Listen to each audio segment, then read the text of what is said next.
Mayong buntag mga ka-idol. Una sa tanan mga ka-idol,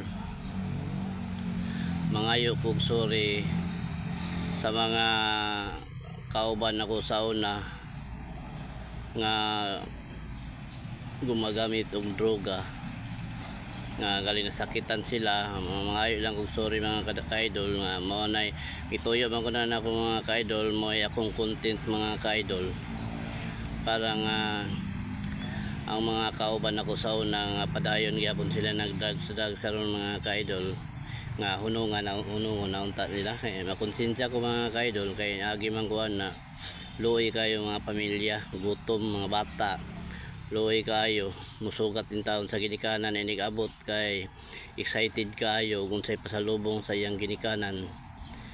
Tapos unsay gibuhat sa ginikanan kay gikan man na siya nagsuyop-suyop, init kayong ulo, labi na walay ayo ang ilang dagan sa pag panagat nila, pag palit nila shabu na malas, init kayong ulo pag abutan sa balay. So ang resulta, pamilya gubot, sigig away sa asawa, luoy kayong mga bata mapasagdan, walay kaon-kaon o di mo magsuportaran sa ilang pag-eskwela, mga pagkaon mapasagdan lang, luoy kay mga ka-idol.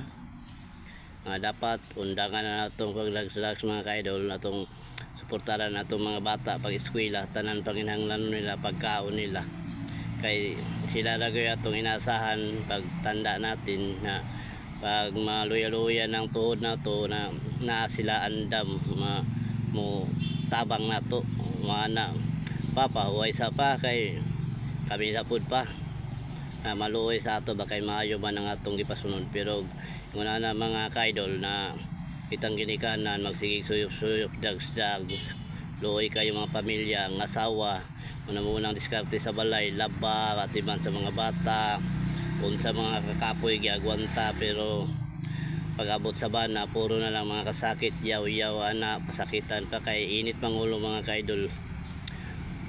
Agi man ako ng mga ka-idol, pag matama ka mga ka-idol, mabuutan ka, manglibre pa ka, mga pa sa imong asawa, relax lang kaya talaga na nato niya to problema, relax lang kayo pag natama pa siya. Pero natugpa na siya, nihupas na yung power, init na kayong ulo kay wa katulog ka adlaw unya wa pa ka duty siya yung trabaho, init kayong ulo, nakautang-utang pa siya mga ka-idol kay kabalo na kapag nakatikta og drugs. Maayo na ta mo diskarte ta sa tindahan og red horse para matagaan ta, tulo ra ka botelya, kaya kaagi man ako na tulo ra ka botelya atong hangyoon. Pero inigbayad na to isa ka case ang atong bayaran, abtik pod ang kuan tindera nga walay Ginoo, abtik pod pa utang kay tulo ra ka botelya imong utangon, pero himo ang pagbayad nimo ibutan tag 100 o 300 ay imong utang niya, pagbayad nimo himong 600, abtik pod ang tindera nga walay Ginoo. Una maayo naman ta mo diskarte mga ka-idol. So pagkaugba lubat taluya atong lawas wa pa ta katrabaho, so labad kayong ulo mga ka-idol kay gihuna-una pa natong problema sa atong pamilya mga kawadon unya. Ang atong gihuna-una pag yun ang utang nato sa tindahan, ang atong gipanaad unya ato pag yung amo nato wa nata katrabaho, wa nata ka-drive pila na kaadlaw, kay mo na pugpa di ay lubat mo nang init kay mga ulo mga ka-idol. Way maayo pagpuyo sa pamilya, puro gubot wala makahimog dili maayo. Nang akong panawagan mga ka-idol nga kung mahimo mag-uban ta, mangundang na kay mo ni akong trip makaron mga ka-idol, kaon enjoy na lang nato atong life kung say gusto nato mapalit. Mo ni akong gibuhat mga ka-idol, mo nang inautunta ko mga ka-idol nga di mo masuko mga bahin mag content kung mga drugs mga ka-idol kay kaagi magud na ako tulo ka tuig may drugs. Una na kayungon ko nga murag wala goy ayo mga ka-idol, o pasaylo ako yung mga ka-idol basta kaning ako para po sa atong kayuhan nga ipaabot sa inyo nga para po nga kanang may matutunan po mo sa akong mga content ba nga pwede pa day magbago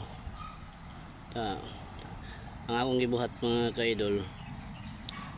Bisan sa una maka bisyo ko sa una mga ka-idol, maka drugs maka inom na pagka Domingo mga ka-idol, di ko makalimot magsimba kung dito mga ayog tabang sa Ginoo mga ka-idol na alos mohilak na sa simbahan mga ka-idol, mga yung pasaylo sa Ginoo, pasaylo ako Lord sa akong mga sayop nga nahimo.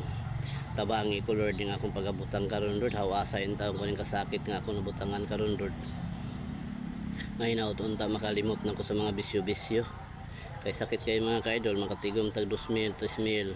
Matinta lang ta sa silingan nga mga matamis nga mga ngiti. Tawgon ka pugson kag pakuan, painom. O nya makuan lagi ka respital.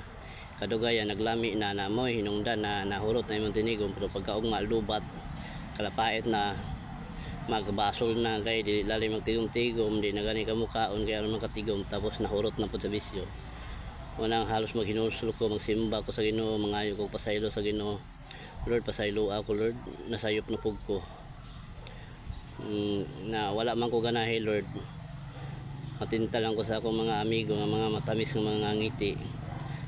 Na mana mo duwin na pug ko mga ka-idol, mo nang pabalik-balik na lang mga ka-idol. Kanunay na akong gibuhat nga mangayo kog tabang sa Ginoo nga inautlan dagan unta niya ako panghunahuna nga tabangan ko niya nga makalimot ko sa mga bisyo-bisyo. So manay para mga ka-idol nga gamanan gud ang Ginoo mga ka-idol, gamanan gud ang Ginoo mga ka-idol. Gidungog ra gud niya ang atong gipangayo, wala gyud imposible sa Ginoo. Basta tinud-anay ka niya mangayo og tabang mga ka-idol. Mani karon mga ka-idol, dugay na ko ni pahuway mga ka-idol sa mga bisyo, wala pa Duterte. Antod karon mga ka-idol. Pero wa man ko magsalig kung unsa ko kamaayo mo likay-likay na mga bisyo mga ka-idol. Og ang pinaka kuan mga ka-idol akong gipangayo sa Ginoo nga inaut unta nga magmalig-unon unta ko nga dili na ko madali-dali matintal sa mga demonyo mahuyang. Inaut unta nga tuloy-tuloy na unta ning akong pagbabago, hindi na mabalik tulad ng dati mga ka-idol. Sa Ginoo nako tanan gihangyo mga ka-idol. O ako mismo naglikay ko sa dili mayong mga buhat kaysa akong naobserbaran mga ka-idol. Pag natay dili mayo nga mahimo, naapoy mga but nga dili mayo sa atong kinabuhi mga ka-idol. So mani karon naglikay na ko sa dili mayong mga buhat.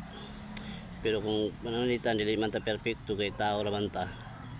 Pero sa hinay-hinay nga paningkamutan na nato nga mga sayop nga atong nahimo nga dili na mootro. Mao man ay ganahan sa Ginoo kanang masayop ka, mangayo ka niya pasaylo. O paningkamutan po nimo nga dili na maotro.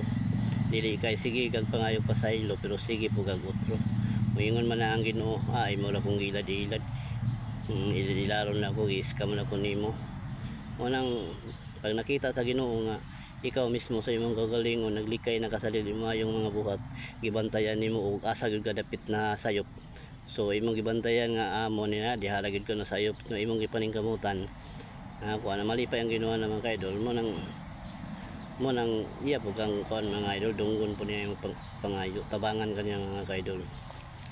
So mo na ganahan sa Ginoo kanang maningkamot ka nga ang mga sayop nga imong nahimo nga dili na mautro. O gumaro to mga ka-idol, akong ipaabot ninyo ay lamang kalain nga mga content nako about drugs.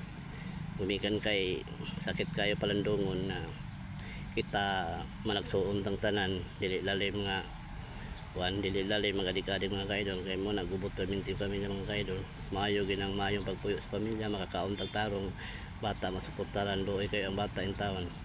Dapat inta nga pag-abot nato gikan sa trabaho na tagaan nato sila kuan nga nang mga pasalubong, pagkaon na asa man atong anak nga nagkaon na bato ana inatiman liguan mo nakahugaw ana atong paliton inang mga gusto luoyin ta mga kabataan. Manang kumahimo mga ka-idol mangundang na ta og dagdagang ka-idol walay ayo mga ka-idol, bye bye.